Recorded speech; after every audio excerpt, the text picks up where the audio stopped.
इन्हां दे जिन्ने भी जानन वाले मिलन वाले चाहन वाले ने वो अपने अपने महाज के उत्ते मोर्चाजन होए हुए ने।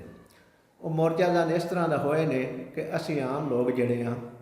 जिन्होंने दीन का इलम घट है, कोई रिजल्ट नहीं निकलिया, बल्कि वो उत्ते तनकीदी पहलू जिहड़े ने बहुत ज़्यादा उजागर होए ने। वो तुसीं भी जानते हो, क्योंकि मेरा तो दिल दुखी है इस मामले दे विच कि ये जिहड़ा मामला चल रहा ये नहीं सी होना चाहिए। बिस्मिल्लाहिर्रहमानिर्रहीम। दोस्तों अस्सलाम वालेकुम। अल्लाह ताला तुहानू सब नूं सेहत और तंदुरुस्ती वाली लंबी जिंदगी दे, आमीन सुमा आमीन। दोस्तों इस वीडियो नूं आखिर तक देखिया जे और असी अज जिहड़ा तजिया करन लगे हाँ उहदा मकसद जिहड़ा है सिर्फ इन्ना कोई है कि देख रहे हैं कि सोशल मीडिया ते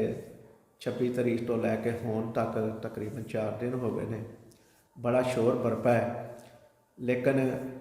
उस शोर दे विच तशहीर सिर्फ जिहड़ी है ना दोवें पार्टियां ज़ाती तौर पर कर रही ने और उन्होंने मकसद सिर्फ मैनू जिहड़ा नज़र आया उन्हों दी वीडियोज़ देख के वो यही नज़र आया कि इन्हों सिर्फ ज़ाती तशहीर नाल गरज है, दीन दे नाल कोई गरज नहीं इन्हों। उसकी वजह है कि जिहड़े जिहड़े काम करते रहे ने दोवें पार्टियां जिहड़े जिहड़े बयान जारी करदियां रही ने उहदे उत्ते लोकी इन्हां दा समझ लो कि जिहड़ा जिस दी हमायत विच वो अपने बंदे की हमायत दूसरे नूं तनकीद का निशाना बना रहे हैं और असी लोग जिहड़े अनपढ़ हाँ दीन के मामले दे विच सानू इन्हां दे किसी भी मामले की समझ नहीं आ रही कि ये किस तरफ लेके जा रहे हैं। इस वीडियो को देखने वाले दोस्तों की गुजारिश है कि साडे चैनल को सबसक्राइब कर लिया जे और घंटी के बटन भी दबा दिया जे ताकि साड़ी हर नवी आने वाली वीडियो का नोटिफिकेशन तुहाडे तक पहुँच सके। दोस्तों जिहड़े दोवें जिन्होंने मुनाजरा करना सी मिर्ज़ा साहब और मुफ्ती साहब ने, इन्हां दे जिन्ने भी जानन वाले मिलन वाले चाहन वाले ने वो अपने अपने महाज के उत्ते मोर्चाजन होए हुए ने। वो मोर्चाजन इस तरह का होए ने कि असी आम लोग जिहड़े हाँ जिन्होंने दीन का इलम घट है, समझ घट है और समझण वास्ते इन्हां लोकां दीयां तकरीरां सुनने हाँ, वो सारे लोग असी कन्फ्यूजिंग का शिकार है। इस वक्त दोनों पार्टियां जिहड़ियां ने उन्हां दे जिहड़े जिहड़े फॉलोअर ने जिहड़े जिहड़े चाहन वाले ने वो अपने अपने बंदे नूं डिफेंड कर रहे हैं और उहदे विच सानू समझ नहीं आ रही कि ये लोग दीन दी नूं डिफेंड कर रहे हैं, दीन इस्लाम नूं डिफेंड कर रहे हैं या अपने अपने बंदे नूं। और जिहड़े जिहड़े अगे बंदे लगे हुए ने दोवें मिर्ज़ा साहब और मुफ्ती साहब ये अपने बंदियां नूं क्यों नहीं ये गल समझा रहे कि जनाब मेरी अहमियत घट है, दीन की ज़्यादा है, लेकिन वो भी अपनी अपनी जगह पर बह के एक दूसरे नूं नीचा दिखाने की कोशिश कर रहे हैं और असी आम सादा लोग कन्फ्यूज़ हाँ, समझ तो बाहर है साड़ियाँ सारियां गल्लां कि ये टॉपिक की है, किस मसले के उत्ते आके दोवें लोग खलो गए हैं और एक ही चाहते हैं दीन के नाल मुहब्बत कर रहे हैं या दीन की अंदर खाने मुखालफत कर रहे हैं। ये कोई अगर सानू कोई समझा दे तो वही मेहरबानी है, क्योंकि जेडे मुफ्ती साहब नूं चाहन वाले ने उन्हां दे विच बड़े बड़े नां ऐसे ने कि जिन्हां दे नावां दे नाल भी मुफ्ती लगदा है और अपने सोशल मीडिया अकाउंट के उत्ते इन्हां दीयां तकरीरां शेयर कर रहे हैं और खुद भी लब कुशाई कर रहे हैं, लेकिन सानू अजे तक समझ नहीं आई कि यह महाज किस तरह का खुल गया और ये महाज खुलना चाहिए सी या नहीं, ये नाल दीन इस्लाम नूं कितना फ़ायदा हो रहा है और कितना नुकसान हो रहा ये तुसी बखूबी जानते हो, क्योंकि तुसी जिहड़े साडी इस वीडियो नूं देख रहे हो जिहड़े दोस्त वो यकीनन सोशल मीडिया नाल वाबस्ता ने, फेसबुक नाल वाबस्ता ने, यूट्यूब नाल वाबस्ता ने, वो भी इन्हां दीयां तकरीरां सुन रहे हो और ये तकरीरां का कोई मकसद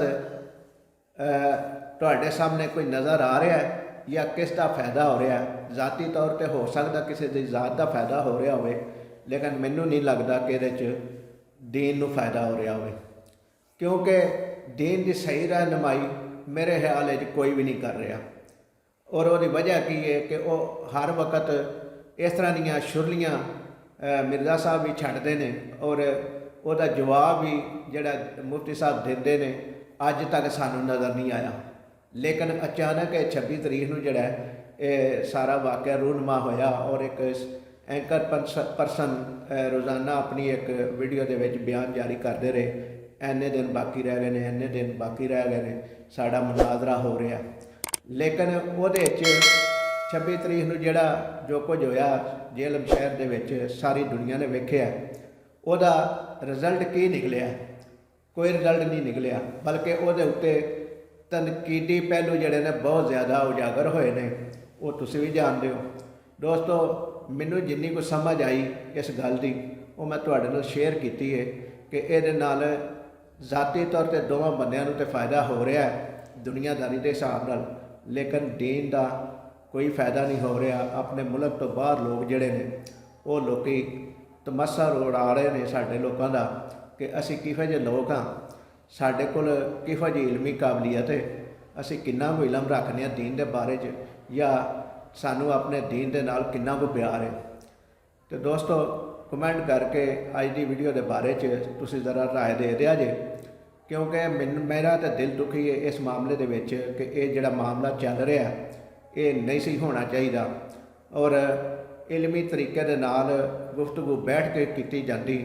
ਤਾਂ ਕਿ ਕਿਸੇ ਨੂੰ ਕਿਸੇ ਗੱਲ ਦਾ ਸਮਝ ਵੀ ਆ ਜਾਂਦਾ, ਪਤਾ ਚੱਲ ਜਾਂਦਾ ਕਿ ਮਿਰਜ਼ਾ ਸਾਹਿਬ ਨੇ ਜਿਹੜੀ ਗੁਸਤਾਹੀ ਕੀਤੀ ਹੈ ਜਾਂ ਜਿਹੜੀ ਕੋਈ ਲਫ਼ ਕੁਸ਼ਾਈ ਗਲਤ ਤਰੀਕੇ ਨਾਲ ਕੀਤੀ ਹੈ ਉਹਦਾ ਜਵਾਬ ਮੁਫਤੀ ਸਾਹਿਬ ਨੇ ਉਸ ਤਰੀਕੇ ਨਾਲ ਦਿੱਤਾ ਹੈ। ਅੱਜ ਤੱਕ ਸਾਨੂੰ ਨਹੀਂ ਸਮਝ ਆਈ ਕਿ ਮੁਫਤੀ ਸਾਹਿਬ ਨੇ ਵੀ ਕੋਈ ਇਸ ਤਰ੍ਹਾਂ ਦਾ ਦੱਸਿਆ ਹੋਵੇ ਸਾਨੂੰ ਕਿ ਉਹਨੇ ਇਹ ਕੰਮ ਗਲਤ ਕੀਤਾ ਹੈ ਤੇ ਉਹਦਾ ਮੈਂ ਜਵਾਬ ਇਸ ਤਰ੍ਹਾਂ, ਸਿਰਫ ਇੰਨਾ ਦੱਸ ਰਹੇ ਨੇ ਕਿ ਮੇਰੇ ਨਾਲ ਬਹਿੰਦਾ ਤੇ ਮੈਂ ਉਹਦੇ ਨਾਲ ਇੰਜ ਕਰਦਾ, ਮੇਰੇ ਨਾਲ ਬਹਿੰਦਾ ਤੇ ਮੈਂ ਉਹਦੀ ਇਸ ਗੱਲ ਦਾ ਇਹ ਜਵਾਬ ਦਿੰਦਾ। ਲੇਕਿਨ ਉਹ ਇੱਕ ਸਾਦਾ ਸਾਰੀ ਗੱਲ ਹੈ ਜਿਹੜੀ ਉਹ ਹੀ ਸਹੀ ਤਰੀਕੇ ਨਾਲ ਦੱਸ ਦਿਓ। ਦੋਸਤੋ, ਅੱਜ ਲਈ ਇੰਨਾ ਹੀ,